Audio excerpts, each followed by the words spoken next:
Hey, everyone. Thanks for joining us. We'll start with Coach Huggins and go first to Greg Hunter. So, Bob, Kansas State's very young. You've had young teams in the past. You notice that they get better as the season goes along and they get experience, or do they wear down over that time? I told our guys yesterday they are very similar to what Jordan, Emmett, Derek, that crew was for us, and we struggled early, and then by the end of the regular season, we go make a run in the conference tournament because those guys had grown up a lot, and I think that's where K-State is. They've grown up, and they've won 3 games in the last few weeks here, and they're playing really well. John Antonik. Yeah, along those lines, I remember you talking about you liking them the first time you faced them. Their young talent, whatnot. It looks like the last 2 games, they've had runs at the end of games to win them. They beat TCU and then Oklahoma. What is gelling with them right now? Well, I think it's McGurl against Oklahoma made 3 threes down the stretch, and he's really their only veteran, their only senior, but their young kids are playing really well. They're getting to the foul line. They've got guys that can make shots. They've got guys who can bounce it. They're rebounding the ball better. Bruce has got them playing really well defensively. They don't extend themselves, but it's hard to get. I told our guys it's similar to playing Virginia. You're not going to get much inside the 3. One other thing here, you alluded to the cumulative effect of playing all these games that you got coming up. Is that a concern of yours in the back of your mind? You're going to play 4 in a 6-day stretch, go out and play a conference tournament, possibly play 3 out there, and have 7 before you start playing in the NCAA tournament. Well, I think the next 4 is similar to playing in the NCAA tournament or the conference tournament. Okay, that's what we do in a conference tournament. Yeah. So I mean, I think a lot of our guys are familiar with it. And then the conference tournament, I mean, we're going to have 3 days or something like that. A lot of games coming up. Well, but you know what, John, it's kind of like old guys like us, we don't have to get fat, we choose to. And that's what I told them, I mean, you guys can, take care of yourself, when the game's over with, go home, or not really go home, go in and get in a cold tub, get in a cryo chamber. I mean, we've got everything humanly possible available for them here. And, they need to use it, kind of like, with us, it's kind of like we need to push back, I was going to say, are you implying I need to take a diet or something? Is that what you're saying? I didn't single you out, John. I got you. I got you. Let's go to Justin Jackson.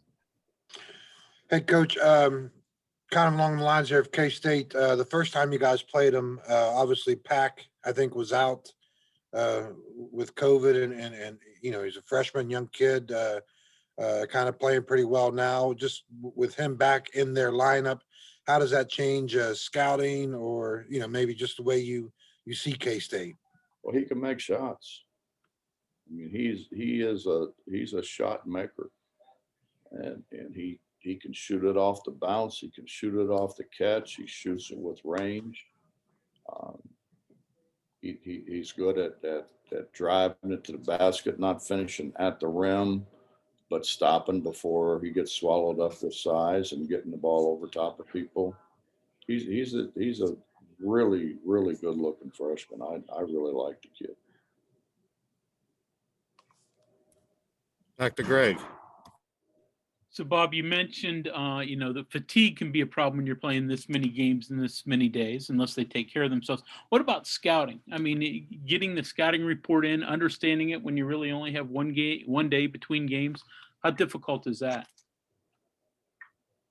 It's not as difficult as you might think, as long as they pay attention. And we try to do it.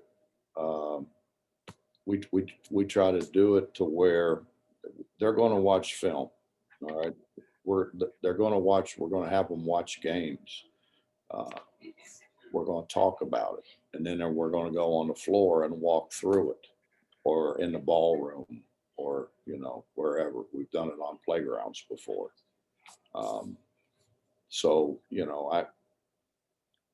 When I was at Walsh, Sister Maria Helene said, the more senses that you touch, the better chance there are that your students can learn. And so that's what we're trying to do. They're going to have the written scouting report. They can read it. They can watch it. They can go over scouting report again. They can go out on the floor and walk through it. They ought to know what's going on. Mike Casaza. Hey, Bob, how are you? Good, Mike. I have a question. As you all have kind of transitioned on offense, I think a lot of people have given your team attention for the shooting and the perimeter play and the threes and all that. But a lot of guards also seem like you've been better in transition and on the fast break, and maybe in particular making better decisions. Is that accurate? Well, we've spent a lot of time working on that aspect of it, but yes, I think we're better. No, I don't think we're good at it yet, but I think we're better. All right, that leads me to this. Your team seems to have a habit of throwing the 50-foot pass. One guy does a really good job getting out in front of everybody, and that's such a enticing thing, but also a small window. How do you encourage and discourage good habits, bad habits, when you want to be good, but you don't want to do something bad? Well, we worked on it earlier. Because we had bigs who could run, and then Isaiah gets hurt, and Gabe was pretty dinged up. Obviously the other guy left, so it wasn't the same team. So we didn't work on it as much. It's like anything else. If you're going to do it, you got to work on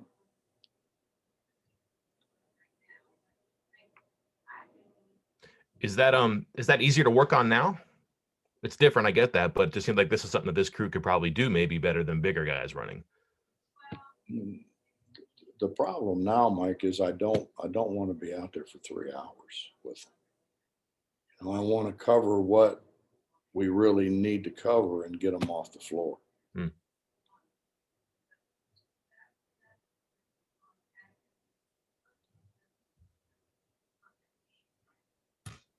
Let's go to Stephen Hawkins from the Associated Press. Hey, Bob, I'm one of those guys that needs a diet, by the way. So, hey, we all knew that it was going to be different with scheduling with COVID and all that, but considering how it's all gone, did the Big 12 do all they could do as far as getting as many games, even though it's kind of stacked everybody up here at the end?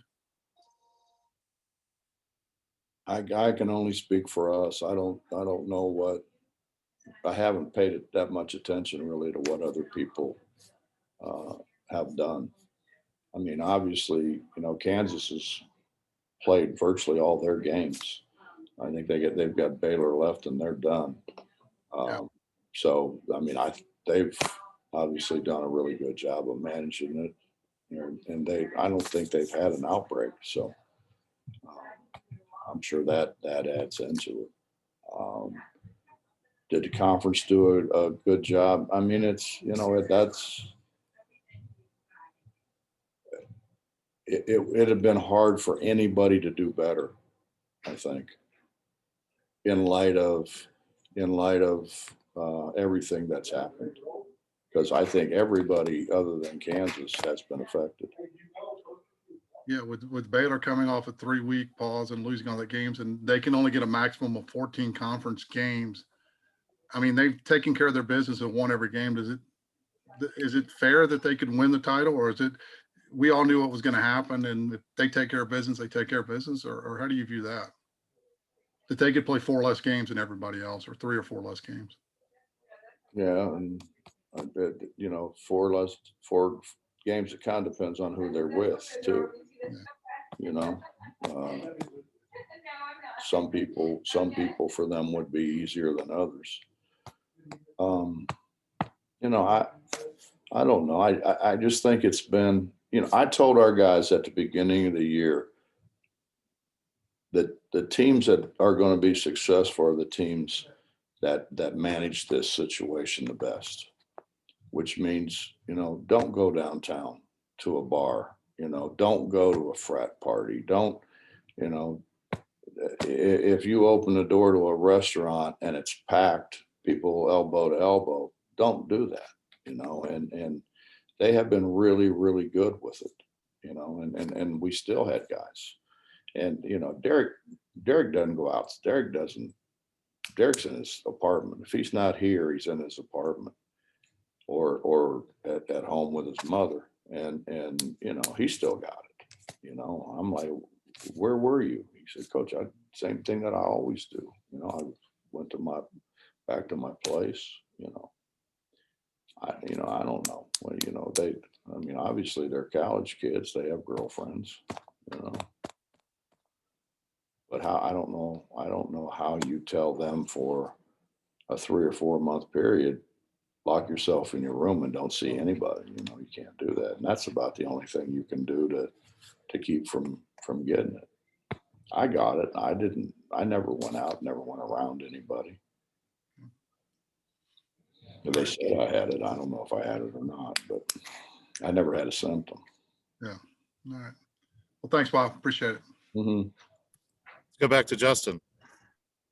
Coach, Stephen kind of took my question there a little bit, but I'll try to ask it this way.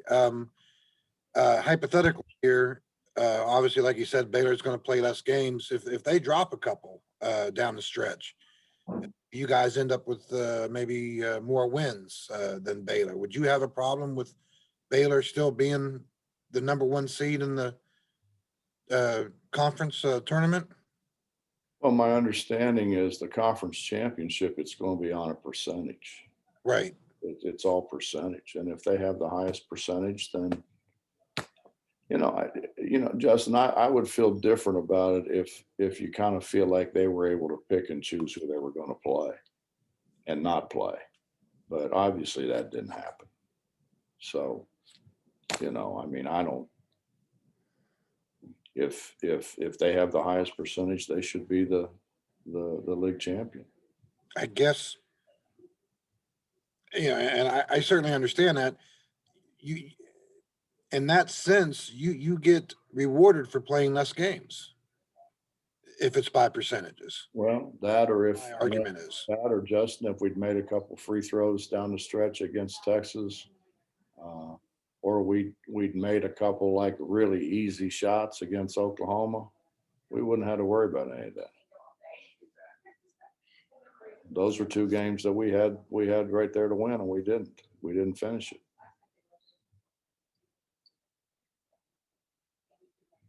Now, you know, do I know whether if Oklahoma had played, those 2 teams are good, you know, they would have had a chance to beat them, but they didn't, so it doesn't really matter.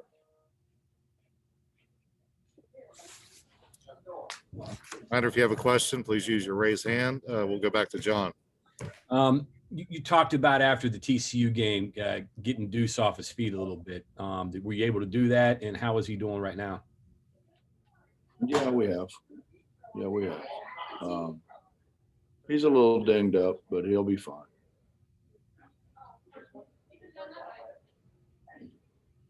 He took a lot of hits in football. He knows what it's about. You take a lot of hits in football? You know what, John? I tell him every day I was a better high school quarterback than he was. I know. I've heard that story. I just didn't play at Moeller. That's, you know, I mean, what are you going to do? But Yeah, I got knocked out, man. I got knocked out. I got hit after the whistle. I got tackled after the whistle, and I rolled over. Actually, I was looking for the official. I was going to punch the guy in the neck that hit me after the whistle, and I get speared. And man, I didn't know. I was out. I couldn't. I was 2.5 weeks where I was in a dark room. I couldn't. Any light just killed me. Couldn't read. Couldn't do anything. And my dad was really, really upset about it. You know why? Not because Probably because you couldn't practice. That's it. Not because I got hurt. Because I You couldn't could practice. Drop back passer, right? Or were you option quarterback? Listen, I did it all. I did it all.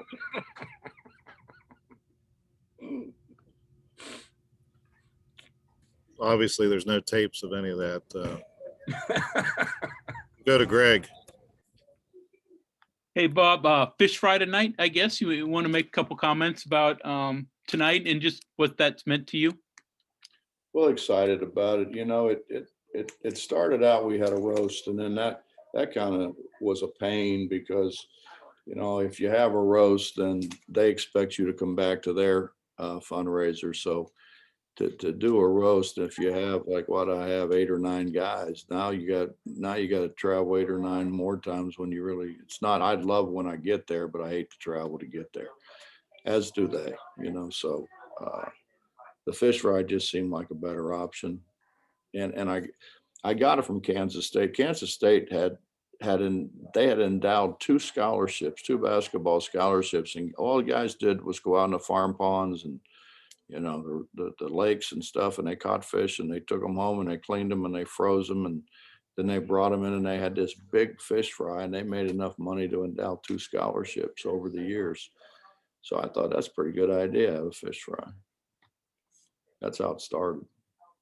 And then we cleared $860,000 last year. We're not going to do that, but of course I sold 5 hats that Trump signed for $5,000 a piece. That helps.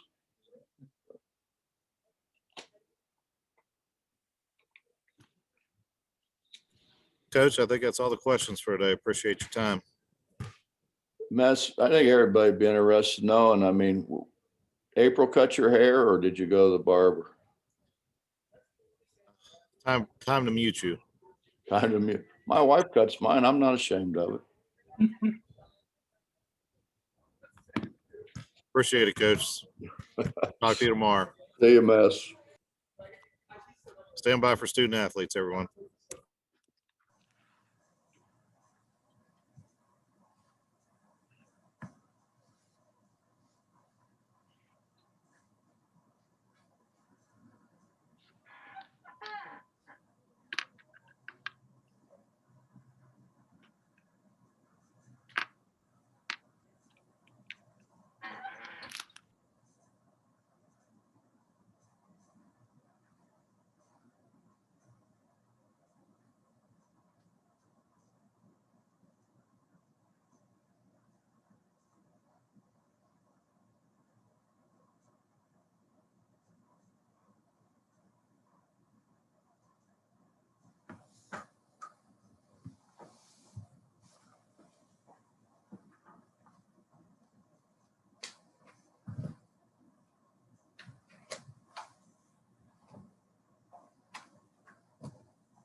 Okay, Michael. We are joined now by Taz Sherman. Members of the media, please use the raised hand feature to let us know that you want to ask a question. We will start with Greg Hunter. So Taz, with so many games in a short period of time, come from Saturday to Saturday, what do you guys do? In terms of rest, how does the scout go? Do you have to be more attentive to details? Yeah, just like yesterday, we had more of a mental day more than a actual up and down day, like a full out practice. But some days, you just have to go hard to actually get into, playing shape and just knowing what a team is actually going to do. So I know some days we're going to kind of go lightly, and then some days we just have to really go at it like we are today. So it's just preparation, make sure we all stay healthy, like get treatment and stuff. That's why we have all these gadgets and things at facility that can help with our bodies. So just staying healthy, make sure we stay ready, just like glorified AAU right now. So we're just trying to just make sure that we focus and move on to every next game. So just next game, just make sure we prepare. And follow up to that, do you have to make sure you get off your feet after practice more so than during a normal regular season? Oh yeah, that's important. After practice, you get your shots up, get a little mini workout in. But after that, you just make sure you get treatment, ice yourself, get stim or whatever you need to do to make sure you're ready for the next practice or the next game. Michael Sussman. Taz, as a scorer and somebody who can look for and create his own shot, what's your approach on a game-by-game basis as far as letting the game come to you, or do you just go out there and take it? Kind of, how do you approach the game from that standpoint? Well, my thing is I like to first start with movement first. I don't like to just get the ball and just look to score right away. I like to catch people off guard and just have the ball moving side to side first, catch people in rotations, and that's why I eventually try to score and just try to go at the rim or just try to go get a bucket or try to find one of my teammates. I feel like that's one of my underrated aspects of my game. I like drawing too, finding open teammates. Once they get going, it gets me going, and that's how we end up starting those big runs. Justin Jackson. Hey, Taz. So, obviously, you guys are coming back from the TCU game when K-State had pulled off the upset against Oklahoma. So I'm guessing you guys heard about that maybe when you landed or got back to Morgantown. They're obviously playing different now than maybe the first time you guys played them. And obviously they have another player now with Pack who wasn't there the first time you guys. So just how different are they? And what are you seeing in them now that maybe you guys didn't see in them the first time you played them?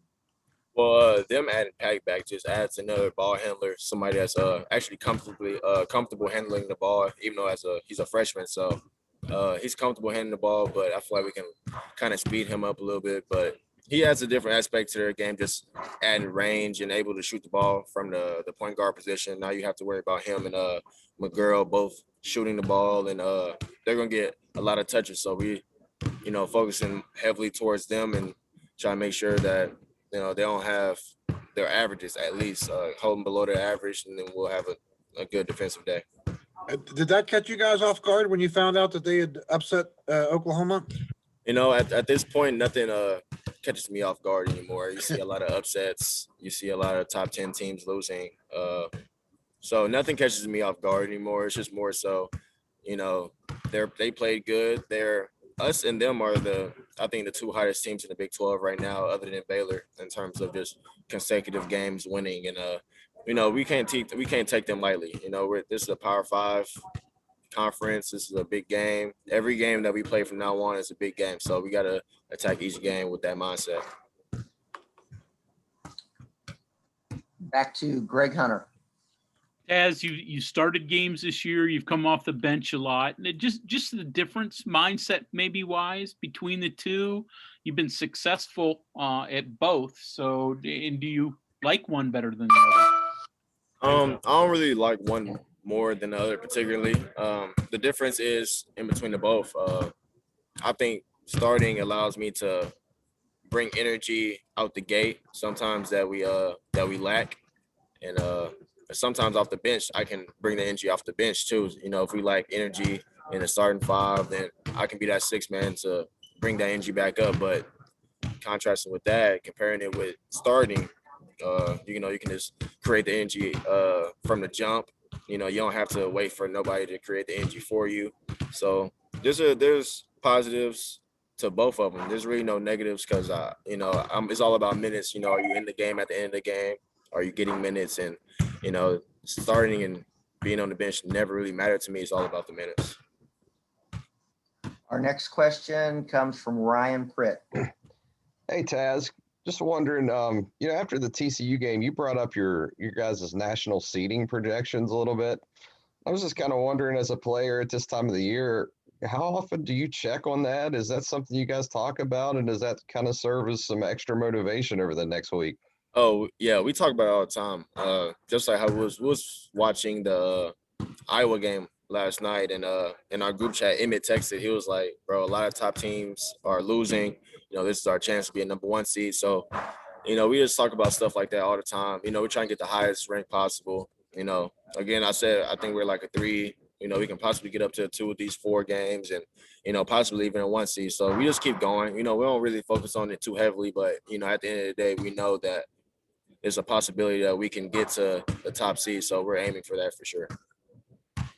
We'll go back to Michael Sussman. Oh, Taz, how do you stay in the zone as a shooter as far as keeping that rhythm? Kind of what's your practice routine day to day in that regard? Well, first it starts off by just, making sure and believing that every shot I shoot is going to go in. All the shots I shoot, I think, are going in. Once you have that type of mindset as a shooter and a scorer, I think it just takes your game to another level, a higher level. Just having that confidence in yourself to make and believe that you're going to make every shot you take. And I just attack each day with trying to get as many shots as I can. I feel like it's necessary for me to succeed in the next game or succeed in the next practice. I just try to get a lot of shots up. Coach Harrison always tells me and Sean to shoot after practice, even though he knows he doesn't have to tell us that anymore. We just kind of like that. We all work and we all try to get better. That's what we do as a team. And, I feel like it started to show lately. We've been making shots. I feel like that was our downfall last year. And, this year we're really making shots. So, we just keep doing that, just making sure that we focus up and making sure our confidence stays high. Back to Justin Jackson. Hey, Taz, someone had asked you earlier about starting versus coming off the bench. I would have to think that, you'd probably be in the running or at least one of the favorites for the Big 12's Sixth Man of the Year award. I'm just wondering if that's anything that you've even put any thought to or something you would take pride in, or is it something you even, think about at this point of the season? It would definitely be something I'll take pride in, just knowing my story and for people who all know my story, just me being here is a blessing in itself. And for me to even win something or for me to even be in contention for something it's a blessing, man. I couldn't wish for nothing more, but I don't really just think about it just too much. If it happens, it happens. If it doesn't, it doesn't. But, it'd be great to just have that recognition and just have people finally appreciate just what I'm doing and can see my transition from last year to this year. Greg Hunter. So Taz, to follow up a little bit on Ryan's question about the NCAA seedings, every Mountaineer team I've covered seemingly has a guy who's an expert on the bracket. You guys all sound like you're following it, but is there one person that is the bracketologist on the team? Or is it you? Nah, it's not me. It's probably Jordan or Deuce for sure. The 2-point guards. They are very in tune to things like that. We all watch college basketball, like pretty much every game, not even Power 5. It can be like I watched IUPUI yesterday, So, it's definitely Jordan or Deuce.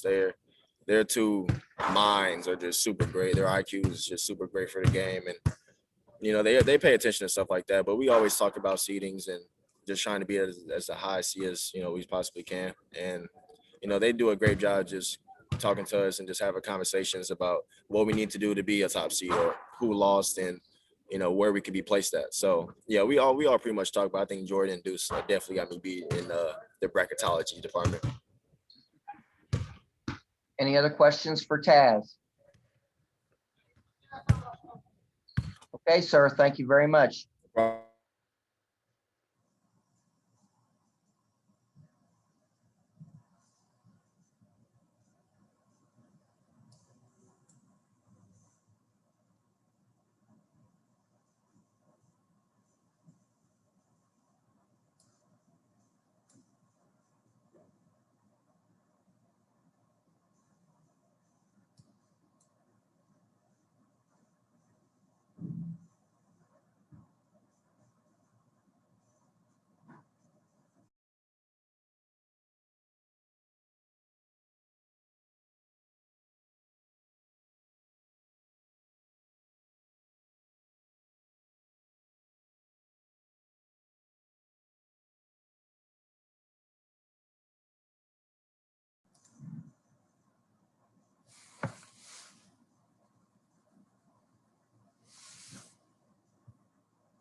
Our next, Sean, can you hear me? Yeah, I can hear you.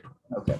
Our next player is Sean McNeil. Please use the raise hand feature for questions, and we'll start with Greg Hunter.